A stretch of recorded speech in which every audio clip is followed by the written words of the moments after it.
Hello and welcome to this brand new podcast channel called Wonderful Words and Phrases with me, Albert Jack.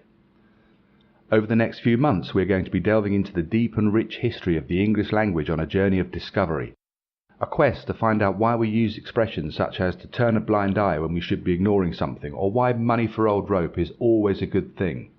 All the information here can be found in 3 of my best-selling books, Red Herrings and White Elephants, Shaggy Dogs and Black Sheep, and It's a Wonderful Word. These 3 are packed with the idioms, phrases and expressions we all say every day where the words we use mean nothing in the context of a conversation. But if we have grown up as native English speakers, we all know exactly what it means. And this is why English is such an expressive language, and also why it is so hard to learn properly. For example, have you ever wondered why you should butter somebody up, or even who the real McCoy is? Or why you're working the graveyard shift once in a blue moon? You see, etymology is a boring word, but a fascinating subject because nearly all of the expressive idioms can trace their origin back to a particular event in history, or even a real person who added something weird and wonderful to our language. It's the sort of history you didn't even realize you wanted to know about, until you found out about it. The expressions that litter the language have long fascinated me, and I am not alone either. When I was researching the books, and judging by the conversations I was having at the time, we really did start thinking they may prove to be very popular. My idea was not to create reference books or a linguistic study, but to choose the words and phrases with the most interesting origins, to be able to tell stories and bring people long forgotten back to life. Characters like Gordon Bennett, who nobody remembers until something surprises them. But who was he, and why the big surprise? So if you have ever wondered why there is not enough room to swing a cat and you don't want to hear any more of those old cock and bull stories anymore, then you may very well enjoy these programs. For the first episode, we are exploring idioms and phrases with naval origins, where the words being used mean nothing in the context of the conversation, but we still understand exactly what a person means. When we turn a blind eye, it suggests we know what's going to happen, but fail to take any action to alter the situation. It's a phrase emanating from one of the most significant naval events in British history. During the Battle of Copenhagen in 1801, the commander of the British fleet, Admiral Sir Hyde Parker, watched as Horatio Nelson launched an attack on the Danish navy. At one point, Parker felt that the fleet was taking unnecessary risks and bearing unacceptable losses, so he ordered Nelson, via a series of flags, to disengage the enemy. But when Nelson's officers pointed out the order, he famously raised the telescope to his blind eye and replied, "Order? What order? I see no ships." Nelson then returned his attention to the battle and soundly defeated the Danes.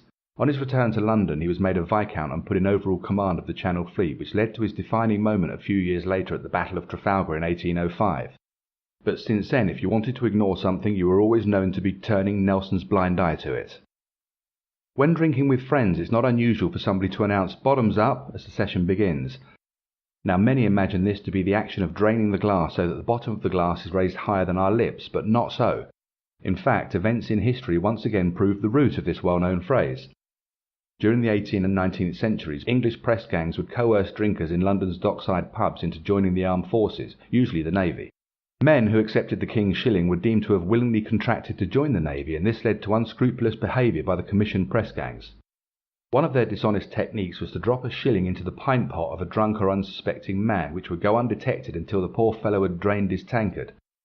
Once the shilling was discovered, the press gangers claimed to others that this was proof a payment had been accepted, and the victim would then be dragged away to wake up the following morning on board a ship, far out to sea, unaware of what had happened to him the night before. That unfortunate man may then spend years on the ocean waves.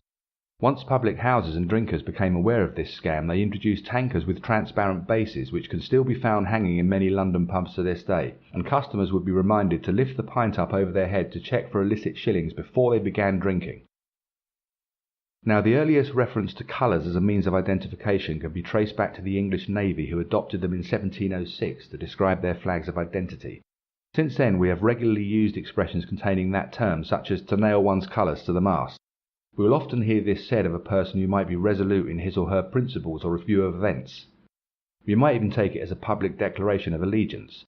Since 1706, battleships around the world have flown their national ensigns proudly from both the mainmast and at other points on the vessel. In times of battle, this flag might be lowered as a sign of surrender, as any ship taking a pounding could lower the main flag and capitulate. But it might not be a captain or senior officer taking that decision. Any frightened sailor, amid the chaos of battle, could loosen the rope and take his chances as a prisoner of the enemy. I mean, let's face it, an able seaman would simply be put back to work aboard the conquering ship, a considerably better option than a watery grave. To prevent this, dedicated and brave sea captains might order the flag rope to be literally nailed to the mast, preventing any sign of surrender being made during battle. Since the early 18th century, the term has been used to describe a determined or principled person. Sir Robert Peel used the phrase in the Croker Papers in 1844 when he ridiculed a political opponent. "I've never heard him," he said of Ashburton, "make a speech during the course of which he did not nail, unnail, re-nail and unnail his colours again." A successful ship also may leave their colours up when returning to port, so a messenger may be sent to inform those who are waiting for news that the ship had passed them with flying colours, meaning victory. By contrast, to sail under false colours would suggest we had a scoundrel on our hands. During the 18th and 19th centuries again, piracy was a serious problem for the authorities, especially around Britain with its vast network of inlets and coves. Pirate ships would sail along the coastline for months on end looking for one of the many trade ships making its way back to the ports, full of valuable goods imported via England's new trading routes all over the world. Honest and hard-working merchant seamen were likely to risk their lives in faraway lands and then face the dangers of the high sea for several years, only to be ambushed by pirates just off the Cornish coast. Lucrative cargoes could be lost forever, along with many lives. One tactic the pirates successfully adopted during this time was to fly the ensign of a friendly nation, enabling them to get right up close to an unsuspecting merchant ship before turning and revealing their true colours. This has been Albert Jack talking about red herrings and white elephants, shaggy dogs and black sheep, more of which can be found on the book pages of albertjack.com. Please join us again for next week's programme.